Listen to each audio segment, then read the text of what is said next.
तो वहीं आपको बताएं कि उत्तराखंड कांग्रेस को पूरा यकीन है कि 10 मार्च को जनता का फैसला उनके पक्ष में होगा। सोर्सेस का दावा है कि बहुमत की सूरत में सरकार बनाने का फॉर्मूला क्या होगा, इस पर चर्चाओं का दौर जारी है।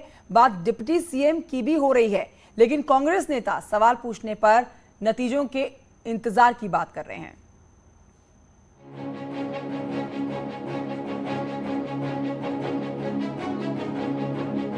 उत्तराखंड में हर 5 साल में सरकार बदलने का सिलसिला बरकरार रहेगा, इस बात का 100% यकीन कांग्रेस को है। लेकिन इतिहास गवाह रहा है कि कांग्रेस में सरकार कैसे बनेगी से पहले चिंता सीएम कौन बनेगा इस बात की होती है, और इसी बात को लेकर एक बार फिर जीत की सूरत में विवाद हो सकता है। कांग्रेस में सीधे तौर पर सीएम पद के लिए पूर्व सीएम हरीश रावत और नेता विपक्ष प्रीतम सिंह का नाम चर्चा में है, लेकिन कुर्सी किसी एक ही नेता को मिलेगी। अब सूत्रों का दावा है कि दोनों बड़े नेताओं में कोई विवाद ना हो, इसलिए पार्टी सीएम के साथ डिप्टी सीएम के फॉर्मूले पर विचार कर सकती है। हालांकि दिल्ली से लौटे नेता विपक्ष प्रीतम सिंह का कहना है कि सीएम डिप्टी सीएम के सवाल पर अभी कुछ भी बोलना जल्दबाजी होगी। ऐसी कोई बात ही नहीं है। सूचना कपास लट्ठम लठ हो रहे हैं। यहाँ तो ना सीएम की बात हुई ना डिप्टी सीएम की बात हुई, कोई बात ही नहीं है। अभी तय करना मैं समझता हूँ कदापि किसी भी राजनीतिक दल में नहीं होता है, तो कांग्रेस में कैसे हो जाएगा। रिजल्ट का इंतजार है, रिजल्ट आने दीजिए, उसके बाद हर स्थिति स्पष्ट हो जाएगी। कांग्रेस अगर सरकार बनाने की पोजीशन में आती है तो सबको एक फॉर्मूले के लिए सहमत करने की जिम्मेदारी संगठन पर होगी। ऐसे में क्या सीएम और डिप्टी सीएम के फॉर्मूले से बैलेंस बनेगा, इस पर किसी भी आकलन को प्रदेश अध्यक्ष जल्दबाजी बता रहे हैं। गणेश गोदियाल का कहना है कि 10 मार्च को रिजल्ट के बाद ये बात भी सबके सामने आ जाएगी। इन बातों पर कुछ कहना मैं समझता हूं कि बहुत जल्दबाजी होगी। मुझे पूरा भरोसा है कि हम उत्तराखंड की जनता के आशीर्वाद से सत्ता में आ रहे हैं, और हमारे वरिष्ठ लोग बैठकर इस बात पर मंथन करेंगे, इसको तय करेंगे।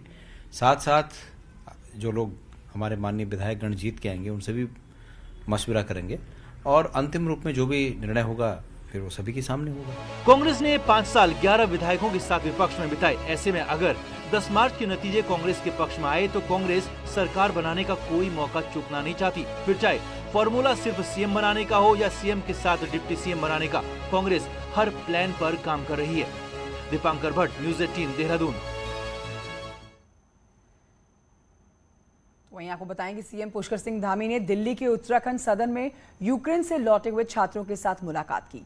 दिल्ली और मुंबई में उत्तराखंड सरकार की ओर से कोऑर्डिनेटर सेंटर बनाया गया है। राज्य सरकार अब इन स्टूडेंट्स को उनके घर भेजने की व्यवस्था कर रही है। इस मौके पर सीएम धामी ने कहा कि ये पीएम मोदी के कुशल नेतृत्व एवं भारत सरकार के प्रयासों से ही संभव हो पाया कि आज हमारे बच्चे युद्ध जैसी प्रतिकूल परिस्थितियों से भी सकुशल वतन वापस लौटे। का प्रयास है कि सभी हमारे छात्र और छात्राएं जल्द से जल्द वापस आएं, और मैं माननीय प्रधानमंत्री जी का धन्यवाद करता हूं कि उन्होंने ऑपरेशन गंगा चलाया है, जिससे पूरे देश के छात्र और छात्राएं सकुशल अपने घरों तक पहुंच रहे हैं, स्वदेश आ रहे हैं। इस अभियान में हमारे यहाँ के भी अभी तक 160 छात्र और छात्राएं यहाँ आ गए हैं, और जो बचे हुए हैं उनको भी जल्दी से जल्दी लाने के लिए हमारा लगातार प्रयास है।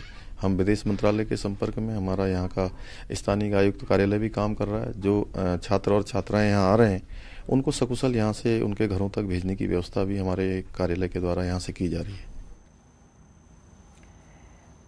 इसी बीच आपको ये भी बता देते हैं कि रूस के यूक्रेन पर हमले के 10 दिन बाद भी हालात बेहद खराब हैं। भारत के अभी भी कई स्टूडेंट्स यूक्रेन में फंसे हुए हैं, जिसमें से उत्तरकाशी के प्रोला के रहने वाले भाई बहन भी हैं।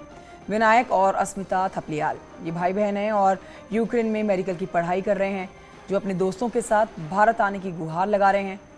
खार्किव शहर से 15 किलोमीटर दूर पिशेचीन कस्बे तक ये पहुंच पाए हैं, और इन्होंने बताया करीब 800 स्टूडेंट्स हैं जो यहां से 3 दिनों से रोमानिया बॉर्डर जाने के लिए बस का इंतजार कर रहे हैं।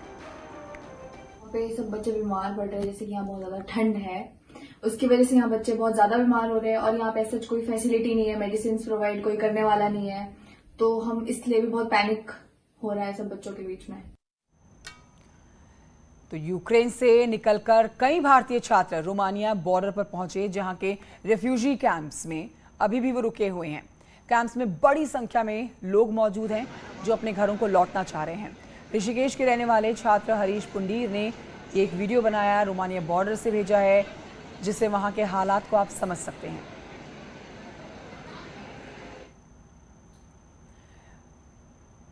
तो यूक्रेन से लगातार भारतीयों को निकाला जा रहा है। वहीं देहरादून के ऋषभ भी वहां यूक्रेन में फंसे हुए थे और हालात ये थे कि वो अपने साथ अपने पालतू डॉग को भी साथ लेकर चलने की जिद पर अड़े थे। अपने पेट के बगैर आने को वो तैयार नहीं थे। पेरेंट्स से लेकर इंडियन एम्बेसी ने भी उन्हें समझाया, लेकिन फाइनली वो अपने साथ मिलाबू नाम का ये डॉग यूक्रेन से देहरादून लेकर पहुंचे हैं। मिलाबू ऋषभ को यूक्रेन में मिला था। ये स्ट्रीट डॉग है जो अब ऋषभ के साथ है। ये हुआ कि बॉम्बिंग स्टार्ट हो गई और मैंने गिव अप कर दिया कि मैं इसको लेके भी जा पाऊंगा, तो मैंने अपने आने का प्लान भी कैंसिल सही कर दिया था कि मैं भी नहीं जाऊंगा।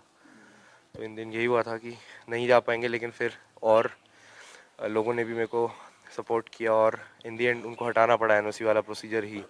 तो मेरे कारण और भी पेट्स आ पाए हैं, खाली नहीं बहुत सारे पेट्स आए हैं वापस। अब बढ़ते हैं आगे। इस वक्त की आपको बड़ी खबर बताते हैं। हल्द्वानी मेडिकल कॉलेज से बड़ी खबर, जहां पर पढ़ने वाले कुछ एमबीबीएस स्टूडेंट्स का एक वीडियो वायरल हो रहा है। ये देखिए वीडियो जो देख रहे हैं ये वायरल है, जिसमें ये स्टूडेंट्स एक लाइन में चलते हुए आप देख सकते हैं। अब खास बात यहाँ पर यह है कि लाइन में चल रहे सभी स्टूडेंट्स ने अपने सिर मुंडवाए हुए हैं। सिर मुंडवाए जिन स्टूडेंट्स का ये वीडियो वायरल हुआ है वो एमबीबीएस फर्स्ट ईयर के स्टूडेंट्स हैं और इसलिए इसे रैगिंग के लिहाज से जोड़कर देखा जा रहा है। हालांकि कॉलेज प्रशासन का दावा है कि उन्हें रैगिंग की कोई शिकायत नहीं मिली है। हालांकि वायरल वीडियो न्यूज़ 18 पर आप जो देख रहे हैं इसकी पुष्टि नहीं करता है। रैगिंग सेल की कमेटी ने छात्रों से व्यक्तिगत रूप से पूछा किसी का रैगिंग तो नहीं हो रही है या कोई कंप्लेंट तो नहीं किसी प्रकार की रैगिंग की, या कोई सीनियर छात्र उनको जो है रात को किसी ने भी जो है रैगिंग तो नहीं कर रहा है, परेशान तो नहीं कर रहा है। लेकिन प्रत्येक छात्र ने इसको मना कर दिया कि हमें कोई भी परेशानी नहीं है, कोई भी रैगिंग जैसी कार्रवाई नहीं हो रही है।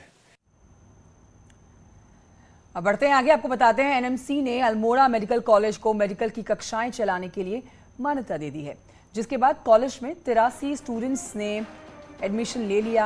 अब शेष बची हुई सीटों पर जल्दी ही काउंसलिंग की जाएगी।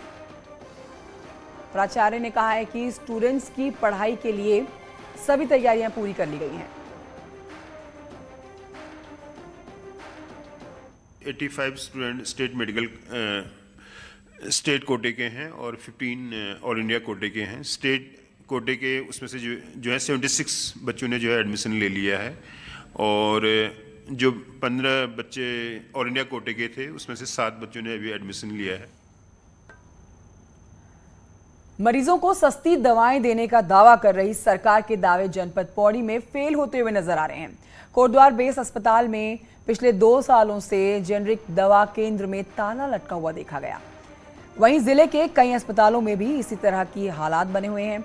सस्ती और असरदार दवा लेने की आस में अस्पताल के जेनरिक दवा केंद्र पहुंच रहे मरीज मजबूरन बाजार से महंगी दवा लेने को मजबूर हैं। इस पूरे मामले में जिलाधिकारी पौड़ी का दावा है कि अगले 1 महीने के अंदर ही जन औषधि केंद्र शुरू कर दिया जाएगा। अस्पताल प्रबंधन को अभी समय दिया था कि अपने स्तर से जो है इसकी प्रक्रिया पूर्ण कर ली जाए। विज्ञापन जारी करने की प्रक्रिया और नियमानुसार कार्रवाई करने की प्रक्रिया पूर्ण कर लिया गया है। संबंधित जो चयनित संस्था होगी उनको हम लोग जो है अगले 15 दिन के भीतर कार्यादेश स्वीकृत करके उनको काम करने के लिए आग्रह करेंगे। अगली खबर हरिद्वार से है, जहां पर सरकारी टीचर को राजनीतिक मंच से भाषण देना भारी पड़ गया। शिक्षा विभाग ने जांच के बाद शिक्षक फयाज अहमद को सस्पेंड कर दिया है। फयाज रुड़की के खाताखेड़ी स्कूल में तैनात था। फयाज ने चुनाव के दौरान कलियर विधानसभा में आजाद समाज पार्टी के प्रत्याशी की सभा में भाषण दिया था। जांच के बाद आरोपी टीचर फयाज को सस्पेंड कर दिया गया है।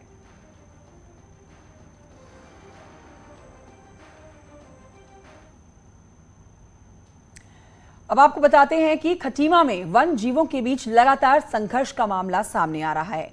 यहां टाइगर और गुलदार के बीच में जबरदस्त संघर्ष हुआ, जिसमें गुलदार की मौत हो गई। मामला सुरई वन रेंज का है। सूचना के बाद मौके पर पहुंची हुई वन विभाग की टीम को मौके पर 2 टाइगर्स दिखाई दिए।